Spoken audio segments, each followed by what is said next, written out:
ঠাকুরের কাছে কিন্তু গৃহী ত্যাগী বলে খুব বেশি তফাৎ হননি। মা বলেছেন ঠাকুর কিন্তু গৃহীদের জন্যই বেশি ভাবতেন, কারণ গৃহীদের ওপর অনেক দায়িত্ব চাপানো থাকে, অনেক দায়িত্ব পালন করতে হয়। সেটা করেও যদি ভগবানকে ডাকতে পারে সে মহাভাগ্যবান। মহারাজ ফাইনালি পুজোয় বসার পরে উনি ধরুন 11টা অবধি উনি পুজো করেন। 11টার পরে ভোগ নিবেদন করা হয়, ভোগ আরতি হয়, তারপরে পুষ্পাঞ্জলি দেওয়া হয়। ঠাকুর তিনি বলছেন তোমাদের চৈতন্য হোক। চৈতন্য মানে কি এটা আগে বোঝার বিষয়। ঠাকুর এখানে কি করলেন, আশীর্বাদ, সবাইকে আশীর্বাদ করে দিয়ে গেলেন যাতে যে মান হুঁশ তোমরা সবাই মানুষ হও। ঠাকুর আশীর্বাদ করে দিয়ে গেলেন যাতে তোমাদের মনটা সবসময় ঊর্ধ্ব দিকে থাকে। ঊর্ধ্ব দিকে অর্থাৎ এই হৃদয়।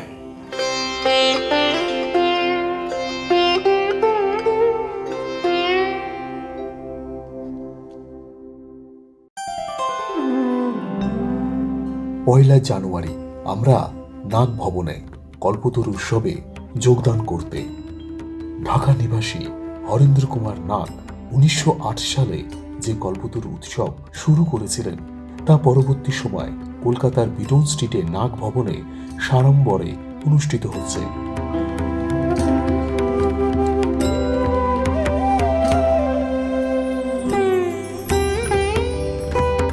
নাগ ভবনের কল্পতরু উৎসব সূচনার ইতিহাস কৌতূহল উদ্দীপক। জানতে হলে ডেসক্রিপশন বক্সে ক্লিক করে দেখতে পারেন বা এই এপিসোডে লিংক দেওয়া থাকবে, সেখানে দেখে নিতে পারেন। সকাল থেকে পূজা অর্চনা, ভক্তিমূলক সঙ্গীত সহ ধর্ম আলোচনার মধ্যে দিয়ে সুন্দর সময়টা কাটল।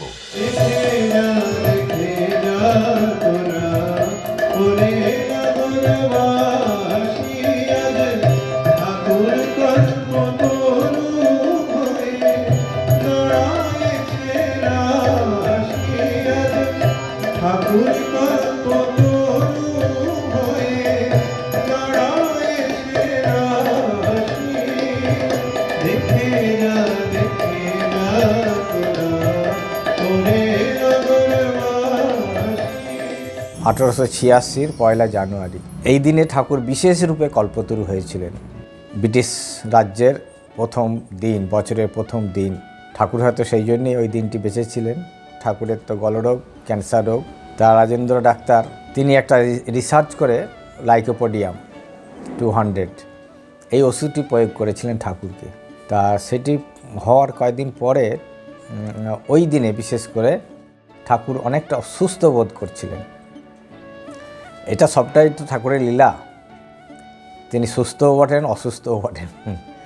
তাই যাই হোক, তিনি ওই দিন সকালবেলা অনেকেই এসেছে, বেলা তখন 3টা দুপুরের দিকে। তো ঠাকুর ঘর থেকে নিজেই একাই সিঁড়ি দিয়ে নেমে গুটি গুটি পায়ে তিনি আগিয়ে আসছে। কিছু দূর আসার পর দেখলেন যে ওখানে বেশ কয়েকজন বসে কথা বলছে। তারা সকলেই ঠাকুরের কাছে এসেছেন, কিন্তু তারা উপরে যাননি এই কারণে ঠাকুরকে অযথা যাতে তার অসুবিধা না হয় সেই জন্য তারা নিচে বসে ঠাকুরের কথাই চলছে, প্রসঙ্গ চলছে। ঠাকুর যখন গিরিশবাবুর কাছে এলো তখন ঠাকুর নিজেই গিরিশকে বলতে লাগলো, হ্যাঁ গো গিরিশ, তা তুমি কি এমন দেখেছো? তুমি যে আমাকে অবতার বলো, কি এমন দেখেছো? তখন গিরিশ ওখানে একদম হাঁটু গেড়ে বসে পড়েছে। বসে জোরহাত করে ঠাকুরকে বলছেন যে ব্যাস বাল্মীকি যার হত্যা করতে পারেনি, আমি আর তার কি বলব। এমন তার ওই যে ঠাকুরের প্রতি যে ভক্তি, ঠাকুর একদম সঙ্গে সঙ্গে তিনি তার স্বরূপে চলে গেলেন, সমাধিস্থ হয়ে এবং বললেন তোমাদের আর কি বলবো, চৈতন্য হোক। মানে ওই কথাটা সাধারণ কথা নয়, ওই ভাবাবস্থায়, মানে স্বয়ং তিনি ভগবান তখন।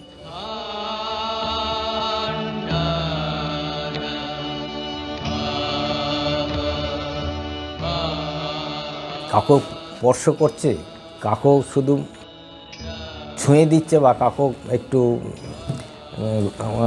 হাত দিয়ে ঘষে দিচ্ছে, কারো বুকে হাত দিয়ে দিচ্ছে, সঙ্গে সঙ্গে সকলের ইষ্ট দর্শন হচ্ছে।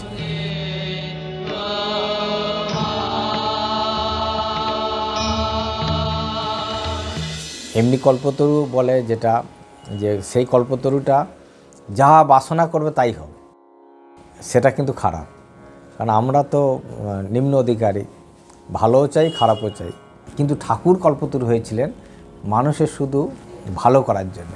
তা এই যে 1 জানুয়ারি, সেটা কল্পতরু ঠাকুরের অন্তর্ধানের পরে সেটা মানে ওই 1 জানুয়ারি পালন হতে লাগলো। হরেন্দ্রনাথ নাগ মহাশয় স্বামীজির বন্ধুস্থানীয় ছিলেন। উনি ইচ্ছা প্রকাশ করেছিলেন যে আমরা কল্পতরু পালন করব, উৎসব করব। 1 জানুয়ারি একটু বিশেষ দিন, ঠাকুরের বিশেষ মহাভাবের দিন। ওটা স্বামীজি সেখানে সম্মতি দিয়েছিলেন, ঠিক আছে কর। নাগ ভবনে 1908 সালে কল্পতরু মহাসমারোহে একরকম মানে বিশেষ পূজা প্রসাদ যেমন হয়, ছোট ক্ষেত্রে বিরাট উৎসব সেখানে। তো এটি পালন হয়ে আসছে। আর এই কথামৃত ভবন, এর সাথে নাগ ভবনে একটা সম্পর্ক প্রথম থেকেই রয়েছে। কারণ মাস্টারমশাইয়ের সাথে হরেন্দ্রনাথ নাগের খুব একটা ভালো সম্পর্ক ছিল। মাস্টারমশাইয়ের অনেক চিঠিপত্র আছে হরেন্দ্র নাগের কাছে এবং নাগ ভবনে পাওয়া যায়। যেহেতু এখানে অনেক ঠাকুরের ডিসাইপেল যারা ছিলেন বা স্বামীজির গুরু ভাইরা, স্বামীজির যেহেতু বন্ধুস্থানীয় হরেন্দ্রবাবু, সেই সূত্রে অনেকের সাথেই পরিচয় ছিল। মহাপুরুষ মহারাজ, খোঁকা মহারাজ, এরকম অনেকেই ওই বাড়িতে যাতায়াত করেছেন দীর্ঘদিন। আমরা মহারাজজির কাছ থেকে গৃহীদের জন্য ঠাকুরের অভয় প্রদান কামনা করলাম। ঠাকুরের কাছে কিন্তু গৃহী ত্যাগী বলে খুব বেশি তফাৎ হননি। মা বলেছেন ঠাকুর কিন্তু গৃহীদের জন্যই বেশি ভাবতেন। কারণ গৃহীদের ওপর অনেক দায়িত্ব চাপানো থাকে, অনেক দায়িত্ব পালন করতে হয়। সেটা করেও যদি ভগবানকে ডাকতে পারে, সে মহাভাগ্যবান।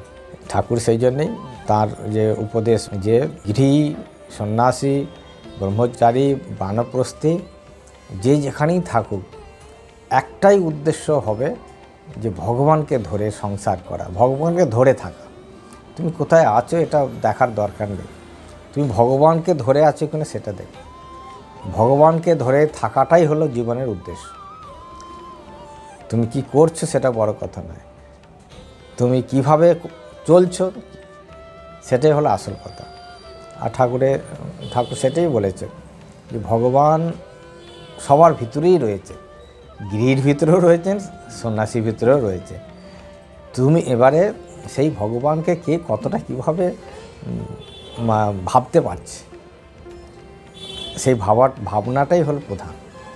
ঈশ্বর সর্বভূতানাং হৃদ্দেশে অর্জুন তিষ্ঠতি। সকলের হৃদয়েতেই তিনি অবস্থান করছে, কারো মধ্যে কম বেশি নেই। কম বেশি ওখানেই হয়, বলছে সেই ভগবানের উপর যে এত মাটি চাপানো থাকে, সেই জন্যে তার আলোটা, উত্তাপটা আসতে দেরি হয়।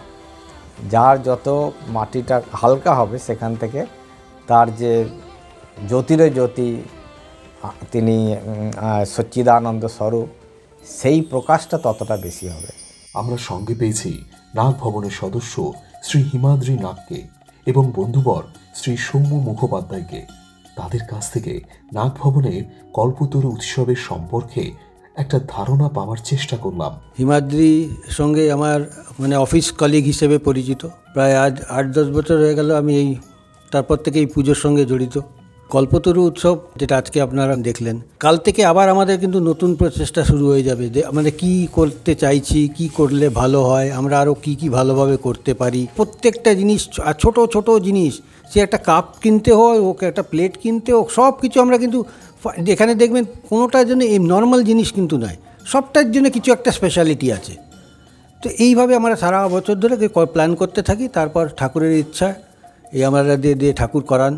প্রথম হচ্ছে যে যা গেল বছরে করেছি, আর যেই একটা রীতি ধরে যেই জিনিসগুলোকে যেরকমভাবে আমরা সেলিব্রেট করছি, সেই সেলিব্রেশনটাকে প্রথম তো চেষ্টাটা থাকে অ্যাটলিস্ট লাস্ট ইয়ারকে যেন ম্যাচ করতে পারি। খুব ছোটোভাবেই উৎসবটা হয় এই মুহূর্তে। এখন ছোটো ইন দ্য সেন্স বলছি যে আগে যেইভাবে এই উৎসবটা আমরা পালন করেছি বা এখানে পালিত হয়েছে, সেইটার থেকে তো অনেকই ছোট হয়ে গেছে এই মুহূর্তে, আমাদের পক্ষে আর সম্ভবও ছিল না। কিন্তু এখনও এত লোকেরা এই উৎসবের সঙ্গে ওতপ্রোতভাবে জড়িত, এত মানুষেরা শুধু ঠাকুরের টানে এই উৎসবেতে আসে, এবং তারা যে কীভাবে অক্লান্ত পরিশ্রম করে, এটা যদি আপনি কখনো 26, 27, 28 তারিখে আসেন, যেহেতু ওই সময়টাতে কি হয়, একটা জিনিস একটা করে ক্লোজ করতে থাকি আমরা, তখন আপনি বুঝতে পারবেন যে মানে কতটা ভালোবাসা, কতটা নিষ্ঠা এবং কতটা আনন্দ সহকারে এটা না করলে হয়তো এইভাবে করা যেত না। আর সেটা কিন্তু আমার সম্পূর্ণ মনে হয় এটা কিন্তু ঠাকুর, মা, স্বামীজির কৃপা, আশীর্বাদের দ্বারাই সম্ভব। এই অনুষ্ঠানটা আজকে বলে না, যখন আগে একটু বড়োভাবেও অনুষ্ঠানটা পালিত হতো, তখনও কিন্তু সেই মানুষেরাই এই উৎসবের সঙ্গে খুব বেশিভাবে যুক্ত ছিল, যারা ঠাকুরের টানে আসতো এখানেতে। এমন আমাদের ঠিক উল্টো দিকে মধুদা বলে একজন আছেন, উনি দেশে ছিলেন, ওনার দেশ হচ্ছে বালাসোর। ওখান থেকে 2 দিন আগে উনি চলে এসছেন, কেন জানেন? ঠাকুরকে পান সেজে দেবেন। ভাবুন একবার, হ্যাঁ, এটা তো ঠাকুরের প্রতি ভালোবাসা, না হলে কি আর এটা হয়? আর এটার সঙ্গে না পরিবার, না বাড়ি, না সম্পর্ক, এগুলো কোনোটাই জুড়ে নেই। সম্পর্কটা সমস্তই ঠাকুরের দ্বারা আমরা জড়িত। ঠাকুরের ওই সুতোয় আমরা সবাই বেঁধে একে অপরকে টেনে যাচ্ছি, আর যতদিন এই টান থাকবে ততদিন আনন্দও থাকবে। আমাদের যে একজন সাধু বলছেন যে আজকে এই যে কল্পতরু লাইনে লাখো লাখো লোক দাঁড়িয়ে আছে, তাদের হাতে দেখো একটা করে কাগজ দেখতে পাবো, চিরকুট দেখতে পাবো, তাতে সব 1 নম্বরে রয়েছে, দেখবে আমার এই চাই, ওই চাই, সেই চাই করে করে 1, 2, 3, 4, 5, 6 করে করে যার যেমন চাওয়া সেরকম লিস্ট নিয়ে ওখানে লাইনে দাঁড়িয়েছে। আমরা যেমন মুদিখানার দোকান, স্টেশনারি দোকানে যাই, দেখবেন হাতে লিস্ট থাকে, এই জিনিস লাগবে। তো মন্দিরে বা কল্পতরুর কাছে যাচ্ছে সাংসারিক বস্তু বা সাংসারিক সুখ চেয়ে নেওয়ার জন্য।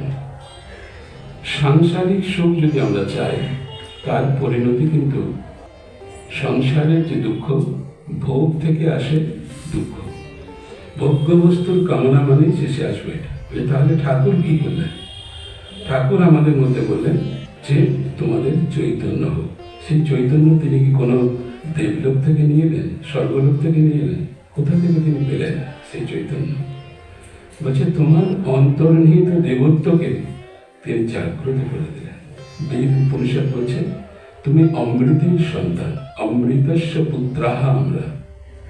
ঠাকুর কোন লোক থেকে দেবত্ব নিয়ে এলেন না, তিনি আমাদের যে দেবত্ব আছে সেই দেবত্বকেই জাগ্রত করলেন।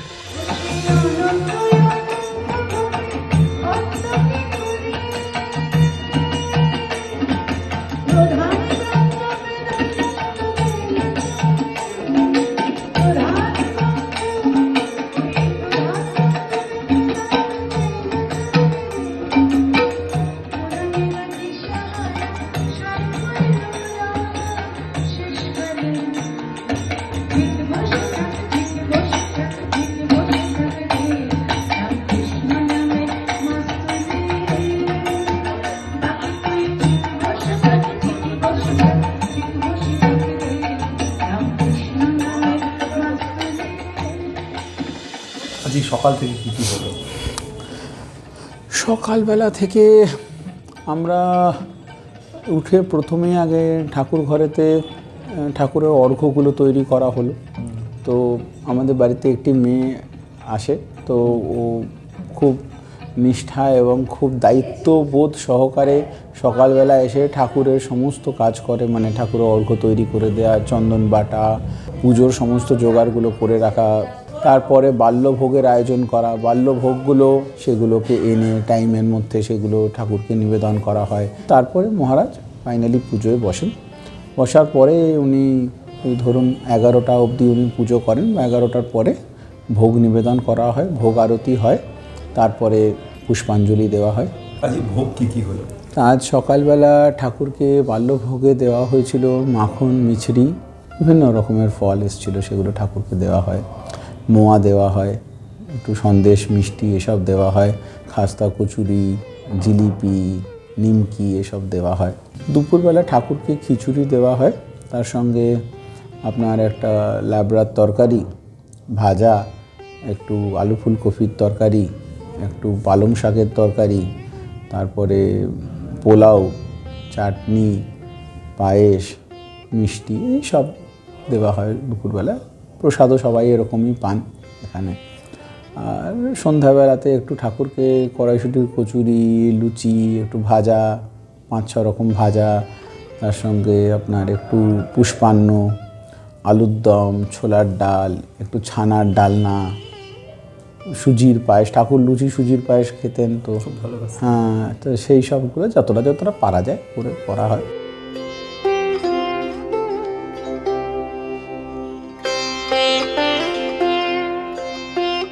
নাগভবনে কল্পতরু উৎসবে ঠাকুরের পুজো ভোগ আরতির সম্পাদনে ছিলেন পরব প্রেমানন্দ মহারাজ। পুজো সম্পর্কে জানতে চাইলাম তার কাছে। শাস্ত্রে আমরা দেখতে পাই বৈদিক পুজো, তান্ত্রিক পুজো। যেমন গণেশ পুজো, সরস্বতী পুজো, এগুলো বৈদিক পুজো। আবার তান্ত্রিক পুজোর মধ্যে জগদ্ধাত্রী, কালী, এইরকম। কিন্তু পূজার ক্রমগুলো গোড়া থেকে কম বেশি সব এক, এবং কিছুদের এগিয়ে যাওয়ার পরে ন্যাসগুলো একটু বদলে যায়, এবং মন্ত্রতন্ত্রগুলো তো ধ্যান মন্ত্র আলাদা, এগুলো তো জানেন, মূল বীজ মন্ত্রগুলো আলাদা হয়ে যায়। কিন্তু ঠাকুর শ্রীরামকৃষ্ণের শিক্ষা অনুযায়ী আমরা দেখেছি যে পূজাটা বড় করে যেখানে হচ্ছে, আমাদের বেলুড় মঠে বা ভক্তগৃহ হচ্ছে বা বড় বড় জায়গায়, পূজাগুলো তো ঠিকই আছে, কিন্তু ঠাকুর শ্রীরামকৃষ্ণ ব্যাকুলতা আর ভক্তি বিশ্বাসের উপর জোরে তিনি এত ভগবান স্বয়ং হয়েও, পূজারী হয়েও এত ইম্পর্টেন্স দেননি। আমরা সবসময় যেন মাথায় রাখি যে আমি ঠাকুরের প্রতি, ঠাকুর এসো, খাও, নাও, বসো, এইরকম। পুজো কিন্তু শুরুতে যেমন কর গণনা করে জপ করতে হয়, সেরকম পুজোতেও শুরুতে নিয়ম করা উচিত। বইগুলোতে এখন শ্রীরামকৃষ্ণ পুজো পদ্ধতি বা বাজারে আমাদের বাইরে যেসব পুজো হয়, বৈদিক, তান্ত্রিক পূজার, জগদ্ধাত্রী, লক্ষ্মী, সবই আমাদের, এবং আমরা এমন কলেজ স্ট্রিটের মতন জায়গায় আছি, পুজো পদ্ধতিগুলো পাওয়া যায়। তো এই জন্য খুব বেশি আমার মনে হয় যে ডিফারেন্স কিছু নেই, কিন্তু আমাদের মূল এটা যেন থাকে ভিতরের ভক্তি বিশ্বাস। আমি জানি নে মা কেন যে তুই ওঠাস মুনি উড়ি ঝরে ভ্রমের ধুলো অবুঝ মনের পাতাগুলো উড়ি ঝরে ভ্রমের ধুলো অবুঝ মনের পাতাগুলো আবার সবুজ কর ওমা তুই আবার সবুজ কর।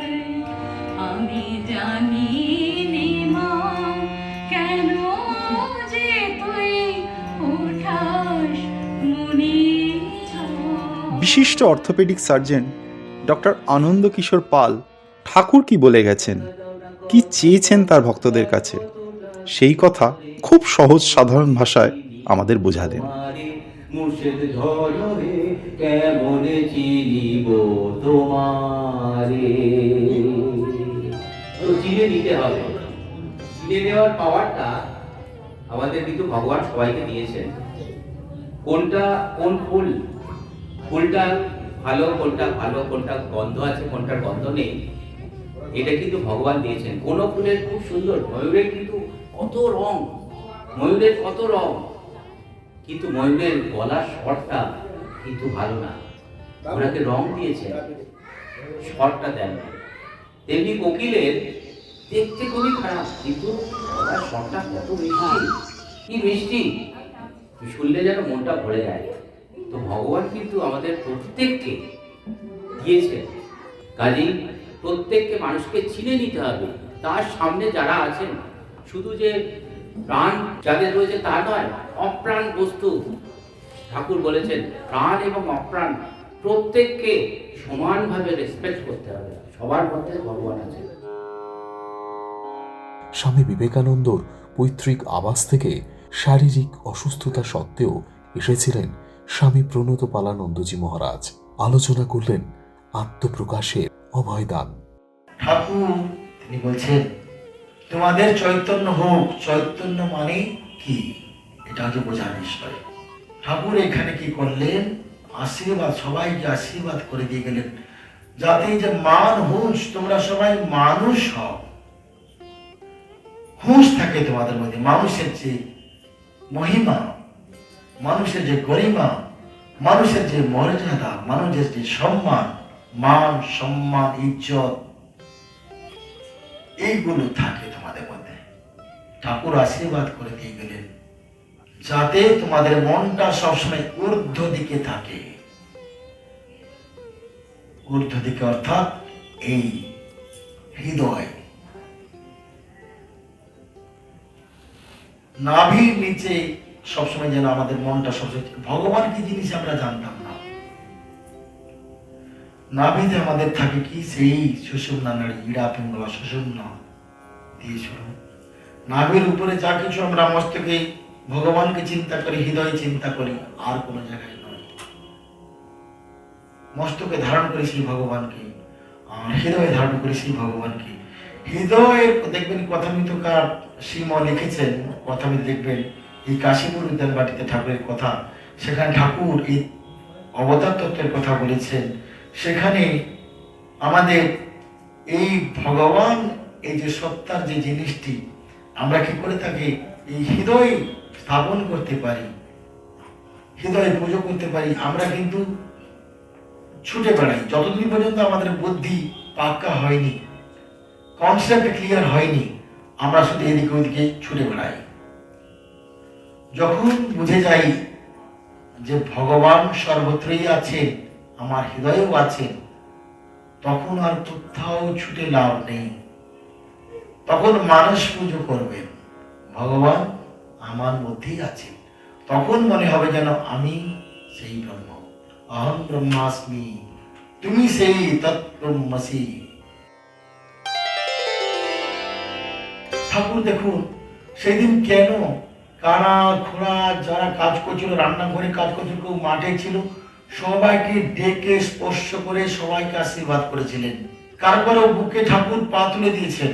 বৈকুণ্ঠনাথ সান্যাল, হারান দাসকে পা তুলে দিয়েছেন। রামলাল দাদা বলছেন যখন রামদাদাকে স্পর্শ করলেন তার কি পরিবর্তন ঘটেছিল, তিনি সেই কথা উল্লেখ করেছেন কথামিততে।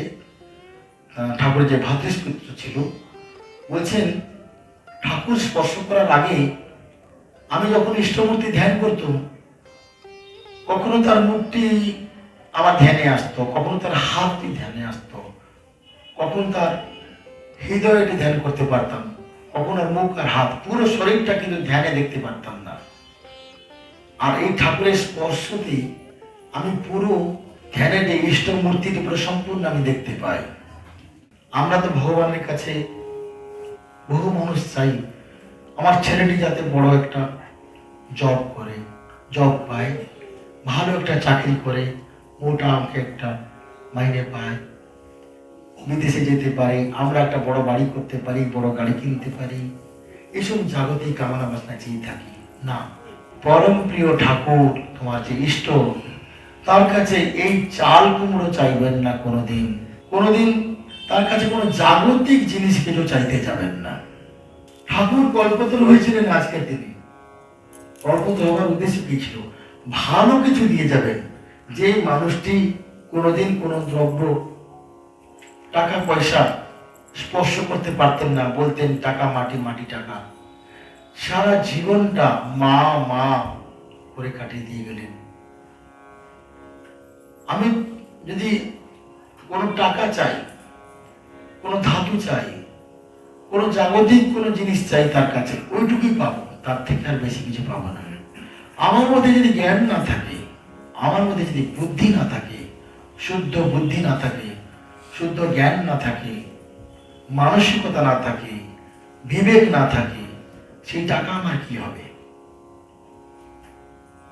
সেই ধাতু নিয়ে কি হবে? গয়না নিয়ে কি হবে? ওইটা তো শান্তি নয়, ওইটা তো আনন্দ নয়। যেই মানুষ যেই জিনিসটা পেলে আমরা চিরন্তন পার্মানেন্ট আনন্দ পাবো, পার্মানেন্ট সুখ পাবো, পার্মানেন্ট আনন্দ লাভ করবো, সেই আশীর্বাদটি দিয়েছিলেন ঠাকুর আজকের দিনে। সর্বকালের সর্বযুগের শ্রেষ্ঠ আশীর্বাদ। এমন আশীর্বাদ কোন মহাপুরুষ, কোন ভগবান, কোন অবতার আজ পর্যন্ত আমাদেরকে নাই।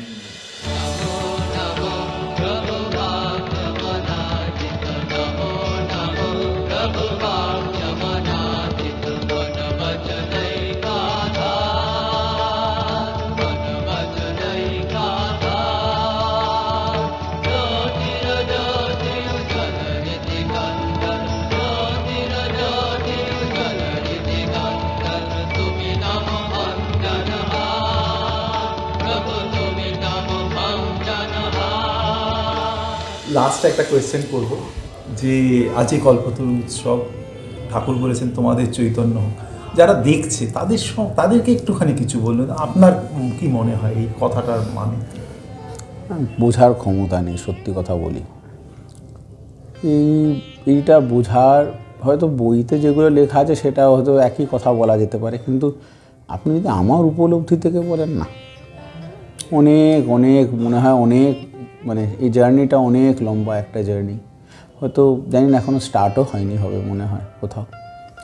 তবে কোথাও এইটা ফিল করি যে প্রার্থনাও করি ঠাকুরের কাছে, যে তার কৃপার জন্য প্রার্থনা করি যেন আস্তে আস্তে এই দিকে তার দেখানো সেই দিকে যেন আস্তে আস্তে এগোতে পারি, সেইভাবে নিজেকে যেন তৈরি করতে পারি। এবং ঠাকুরকে সবসময় সেইভাবেই আমরা প্রার্থনা করে আসছি, আমি তো করেই আসছি। এবং ঠাকুরকে বারবার বলি, ঠাকুর জমিটা তৈরি না করলে আমি এগোবো কী করে। তাই জমি হয়তো তৈরি হওয়ার মতো সময় এখনও আসেনি, বুঝলেন তো সুদীপ্তবাবু। যখন আসবে তখন ঠাকুর কৃপা করবেন, দেখা যাক সেটা কবে হয়।